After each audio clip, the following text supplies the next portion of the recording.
kita bisa bertemu lagi ya nak ya. Kita bisa berjumpa lagi walaupun masih sama, masih dalam keadaan daring. Jadi kita masih bisa melakukan kegiatan belajar mengajar walaupun daring. Oke, baik, sebelum kita mulai pembelajaran kita hari ini, Ibu minta Adinda selaku ketua kelas, silakan sayangku dipimpin teman-temannya untuk membaca doa. Silakan. Memulai pelajaran pada hari ini, berdoa menurut kepercayaan masing-masing. Berdoa dimulai.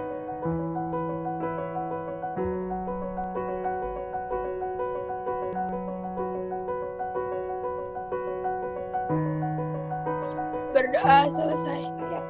Oke, kita sudah baca doa. Insya Allah kita diberikan sehat, diberikan panjang umur, dan selalu kita dilindungi oleh Yang Maha Kuasa. Oke, sebelum masuk ke pembelajaran hari ini, Ibu absen dulu ya. Adinda, ada Adinda? Saya, Bu. Baik. Chelsea? Saya, Bu. Oke. Claudia? Hadir, Bu. Hadir, Claudia. Imanida? Ada, Bu. Oke, Imanida. Lutfia? Saya, Bu. Hari ini kita akan mencoba untuk belajar apa sih itu jurnal khusus. Nah, sebelum kita masuk ke dalam pembahasan tentang jurnal khusus, sedikit Ibu informasikan ya. Jadi di dalam jurnal khusus itu ada namanya jurnal pembelian, jurnal penjualan, jurnal penerimaan cash, jurnal pengeluaran cash, dan yang terakhir adalah jurnal umum. Nah, menurut kalian apa sih itu jurnal penjualan? Rahma, apa Rahma menurut Rahma? Jurnal penjualan. Jurnal penjualan adalah jurnal transaksi yang digunakan sebagai alat untuk mencatat kegiatan transaksi penjualan. Oke, Rahma. Oke, itu dari Rahma. Jurnal penjualan adalah jurnal dari transaksi penjualan menurut Rahma. Kalau menurut Novita, apa Novita? Jurnal penjualan. Jurnal penjualan adalah jurnal yang mencatat transaksi penjualan secara kredit. Oh, itu menurut Rahma, jurnal penjualan itu mencatat transaksi penjualan. Kalau menurut Novita, ada tambahannya ya. Kalau menurut saya, jurnal penjualan adalah mencatat jurnal transaksi penjualan secara kredit. Inti dari jurnal penjualan adalah mencatat transaksi jurnal penjualan secara kredit. Nah, itu kalau jurnal penjualan. Kalau jurnal pembelian, Imanida, apa Imanida menurut Imanida? Yang digunakan untuk mencatat semua transaksi pembelian. Pembelian menurut Imanida, Bu, transaksi pembelian loh Bu, itu jurnal pembelian. Oke, wajar ya nak ya kalau kita belum tahu. Nah, sekarang Ibu akan mencoba mengatakan apa sih itu namanya jurnal khusus. Nah, kalian bisa sekarang kalian perhatikan video pembelajarannya ya. Kalian perhatikan, nanti akan kita bahas bareng-bareng. Silakan diperhatikan dulu videonya.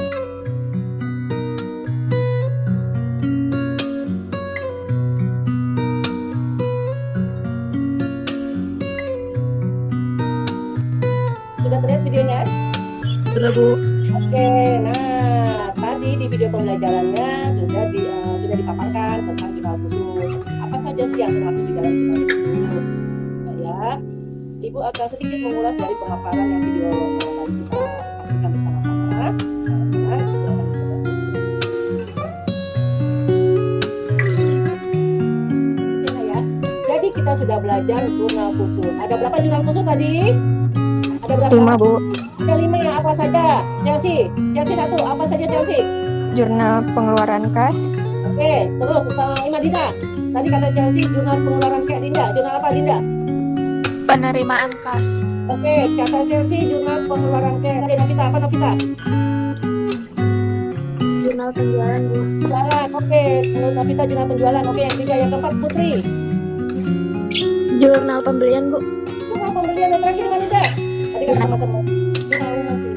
Ibu akan membagi kelompok. Assalamualaikum warahmatullahi wabarakatuh. Selamat pagi. Waalaikumsalam warahmatullahi wabarakatuh. Putri, silakan Putri. Saya perwakilan dari kelompok 1 akan mempresentasikan hasil diskusi kami. Saya Sri Nur Aziza, dan teman-teman saya ada Imanida, Maria Marsanda, Asti, dan Blandina. Berdasarkan hasil diskusi kami, tanggal 3 September, Bastian memulai usaha dengan nama UD Maju Jaya di Jalan Jenderal Sudirman nomor 160 Semarang dengan menyetor uang tunai 750 juta rupiah. Berdasarkan analisis kami, transaksi pada tanggal 3 September masuk ke dalam jurnal penerimaan kas. Segitu saja presentasi dari kami. Assalamualaikum. Waalaikumsalam warahmatullahi wabarakatuh. Saya dari kelompok 2 akan mencoba untuk memaparkan hasil diskusi kami. Perkenalkan, nama saya David Fikri. Teman-teman saya ada Gilar, Zaki, Revanga, Revaldo. Berdasarkan hasil diskusi, kami akan mencoba untuk menjelaskan tanggal 7 dan 9 September.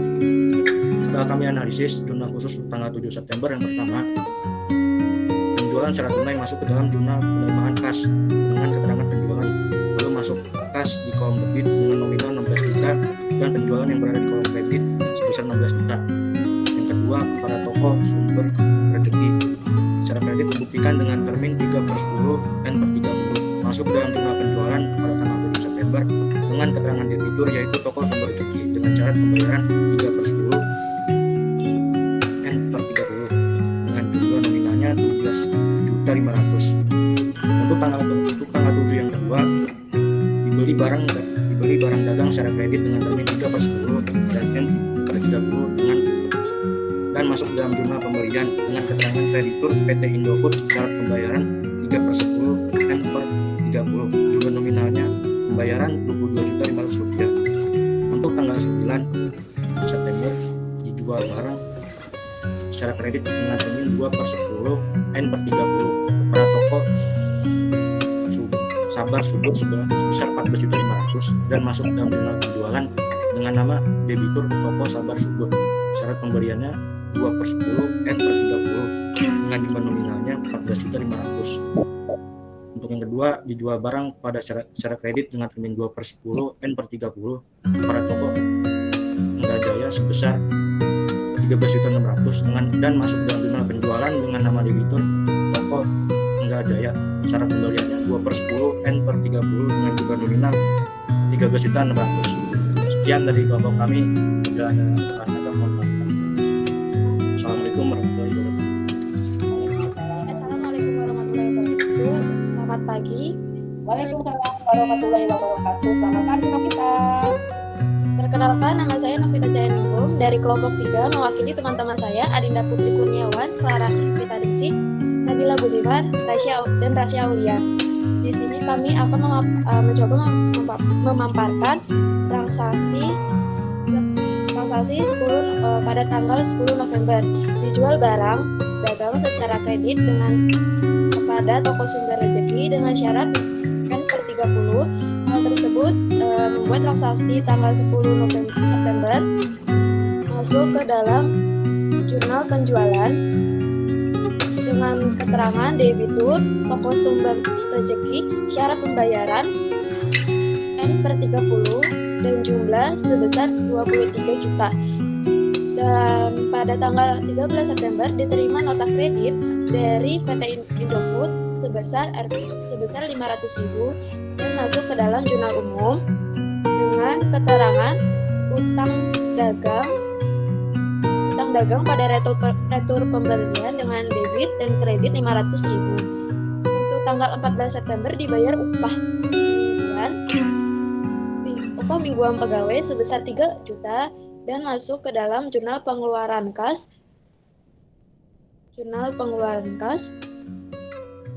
dengan keterangan beban gaji debit dengan kolom debit dengan keterangan di akun lain-lain 3 juta dan di kredit di akun lain-lain juga 3 juta. Sekian dari kelompok kami. Assalamualaikum warahmatullahi wabarakatuh. Assalamualaikum warahmatullahi wabarakatuh. Selamat pagi. Waalaikumsalam warahmatullahi wabarakatuh. Selamat pagi Claudia. Saya dari kelompok 4 ingin menyampaikan hasil diskusi dari kelompok kami. Perkenalkan, nama saya Claudia Yulianti. Saya mewakilkan teman-teman saya Alia Arzo Amerikandi, Lutfia Oktaviani, Nur Asma Fadra, dan Ulfa Nurhaini Sari. Saya akan menjelaskan tentang transaksi tanggal 16, 17, dan 18 September. Pada tanggal 16 September, diterima cek dari toko sumber rezeki membayar harga pembelian pada tanggal 7 September yang lalu. Menurut kelompok kami, pada transaksi tanggal 16 September dimasukkan ke dalam jurnal penerimaan kas.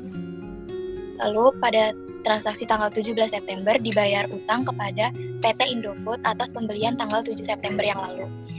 Menurut kami, pada transaksi tanggal 17 September dimasukkan ke dalam jurnal pengeluaran kas. Pada transaksi PT Indofood dicatat pada kolom debit utang dagang senilai 22.500.000 dan pada kolom kredit pot nilai senilai 675.000. Lalu transaksi yang terakhir pada tanggal 18 September, penjual tunai barang dagang sebesar 1.650.000. Pada transaksi ini dimasukkan pada transaksi Rp50.000. Iya. Pada transaksi tanggal 18 ini dimasukkan ke dalam jurnal penerimaan kas. Sekian presentasi dari kelompok kami. Saya ucapkan Nabila Elsa Manda, perwakilan dari Diana Safitri, Nayara Aulia, Ramaha Batul, dan Siti Alfida dari kelompok 5. Akan menjawab soal pada tanggal 19, 20, dan 21 menurut analisis kami. Pertama, pada tanggal 19, transaksi masuk pada jurnal penerimaan kas yang dimana keterangannya adalah toko Sabar Subur pada debit dengan akun kasnya senilai 14.210.000 dan potongan penjualan senilai 290.000. Lalu pada kredit dibuka akun piutang dagangnya 14.500.000. Kedua, pada tanggal 20, transaksi juga masuk pada jurnal penerimaan kas, di mana keterangannya adalah penjualan. Pada debit dibuka akun kas sebesar 7.500.000 dan kredit dengan akun penjualan 7.500.000. Terakhir, pada tanggal 21, transaksi ini masuk pada jurnal pengeluaran kas dengan keterangan pembelian. Pada debit dibuka akun pembelian 27.500.000 dan kredit dengan akun kas 27.500.000. Sekian yang dapat saya paparkan. Terima kasih. Assalamualaikum warahmatullahi wabarakatuh. Selamat pagi semuanya. Waalaikumsalam. Selamat pagi, Rista. Saya dari kelompok 6 akan mencoba untuk memaparkan hasil diskusi kami. Perkenalkan, nama saya Rista Maria dari kelompok 6. Dan ini teman-teman kelompok saya. Ada Nabila Putri, Istijah Baitul, Nanda Safitri, dan Afrida. Berdasarkan hasil diskusi kami, saya akan mencoba untuk menjelaskan tanggal 23 September. Berdasarkan analisis kami dari ketiga jurnal yang kami catat, menurut kami, tanggal 23 September itu masuk ke dalam jurnal pengeluaran kas.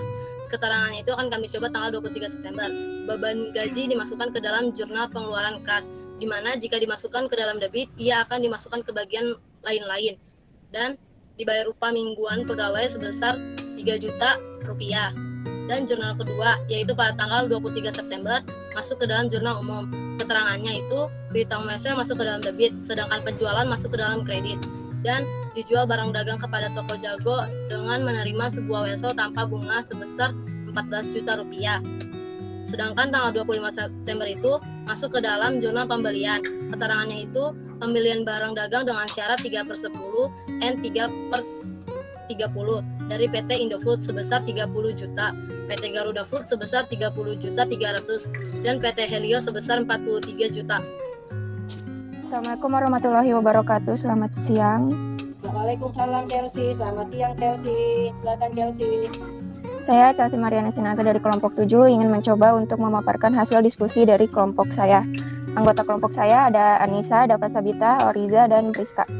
Menurut hasil diskusi kelompok saya, transaksi yang terjadi pada tanggal 26 September yaitu penjualan tunai barang dagang sebesar Rp13.300.000. Dari kelima jurnal yang akan kami catat, transaksi ini termasuk ke dalam jurnal penerimaan kas. Pada jurnal penerimaan kas untuk keterangan kami isi dengan penjualan, lalu pada debit di akun kas kami isi sebesar Rp13.300.000. Lalu pada kredit di akun penjualan kami isi sebesar Rp13.300.000. Kemudian transaksi yang terdapat pada tanggal 27 September yaitu penjualan dengan syarat pembayaran 2/10 N/30 kepada toko sumber rezeki sebesar Rp14.600.000 dan toko Enggal Jaya sebesar Rp16.400.000. Dari kelima jurnal yang akan kami catat, transaksi ini termasuk ke dalam jurnal penjualan. Pada debitur kami isi dengan toko sumber rezeki, lalu syarat pembayarannya 2/10 N/30 dengan jumlah Rp14.600.000. Lalu pada toko Enggal Jaya syarat pembayarannya 2/10 N/30 dengan jumlah Rp16.400.000. Kemudian yang terakhir pada tanggal 30 September Terdapat transaksi dibayar gaji karyawan sebesar Rp3 juta dan biaya iklan surat kabar Rp1.750.000. Dari kelima jurnal yang akan kami catat, transaksi ini termasuk ke dalam jurnal pengeluaran kas. Pada keterangan kami isi dengan beban gaji, lalu didebit pada akun lain-lain, kami isi sebesar Rp3 juta. Dan pada kredit di akun kas, kami isi sebesar Rp3 juta. Masih pada jurnal pengeluaran kas, pada keterangan kami isi dengan beban iklan, lalu didebit pada akun lain-lain, kami isi sebesar Rp1.750.000. Pada kredit di akun kas, kami isi juga sebesar Rp1.750.000. Sekian dari diskusi kelompok saya. Mohon masukannya dari teman-teman dan Bu Neneng. Terima kasih. Wassalamualaikum warahmatullahi wabarakatuh.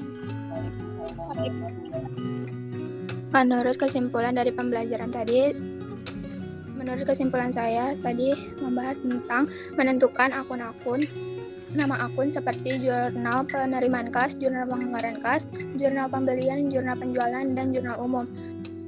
Dan juga menempatkan penempatan akun-akun. Oh, betul. Jadi kalian kenal jurnal-jurnal khusus, sudah kalian analisis, sudah kalian identifikasi, lalu kalian masukkan ke dalam pencatatannya. Jadi kalian sudah bisa melakukan pencatatannya sekarang ya, karena tadi kita sudah mencoba secara kelompok, tadi sudah dipaparkan oleh wakil-wakil dari kelompoknya, kelompok 1 sampai dengan kelompok 7 sudah memaparkan. Jadi intinya kalau Ibu lihat, berdasarkan hasil diskusi kalian, Ibu lihat, alhamdulillah ya, paling tidak kita sudah melakukan pembelajaran, sudah ada interaksi dua arah antara Ibu dengan kalian. Penjualan apa itu? Jurnal khusus untuk mencatat transaksi pembelian, Bu. Ya, secara tunai. Kredit saya. Secara kredit. Kalau beli barang secara tunai berarti masuk ke dalam jurnal pengeluaran cash. Jadi gitu sih ya. Ya tadi sudah terjawab berarti ya. Jurnal menurut Putri, jurnal pembelian, jurnal untuk transaksi pembelian barang secara kredit. Itu tadi masuk ke dalam jurnal penjualan dan penjualan barang secara kredit. Nah, kalau untuk jurnal pengeluaran cash, jurnal yang kita keluarkan. Oke, kita keluarin duit, masukin ke dalam jurnal pengeluaran cash. Kalau kita terima duit, berarti masukin ke dalam jurnal pengeluaran cash. Nah, kalau untuk jurnal umum ada yang tanpa jurnal tadi ya, berarti baru kita masuk ke dalam jurnal khusus. Oke, jadi sudah untuk proses kita sudah lakukan. Oke, jadi seperti ini sayang ya. Kalian lihat RKPD-nya yang Ibu share di grup kelas, di WA group. Kalian kerjakan. Lalu kalian ini ya. Kalian Ibu tunggu sampai jam 7 malam lewat email ya. Modul jangan lupa dibaca. Ada latihan-latihan dan coba kalian kerjakan latihannya. Oke. Silakan Adinda. Tutup teman-temannya untuk baca doa. Adinda untuk pembelajaran hari ini. Adinda, silakan Adinda. Untuk mengakhiri pembelajaran hari ini, berdoa menurut kepercayaan masing-masing. Berdoa dimulai. Berdoa selesai, memberi salam. Assalamualaikum warahmatullahi wabarakatuh. Waalaikumsalam warahmatullahi wabarakatuh. Kita sudah selesai, nanti kita masuk ke dalam WA group. Dan kalian jangan lupa jaga kesehatan, tetap jaga jarak, tetap jangan lupa masa-masa kalian ini jangan ada diet-dietan lah ya. Kayak Ibu aja lah, mantap makan tetap nggak masalah. Yang penting kita sehat. Pokoknya kita jaga kesehatan, tetap kita patuhi protokol kesehatan. Semoga COVID ini segera berlalu dan kita dapat melakukan aktivitas seperti biasa, tidak ada jarak, lalu kita bisa berinteraksi satu sama lain. Oke, seperti ini sayang ya. Oke, terima kasih.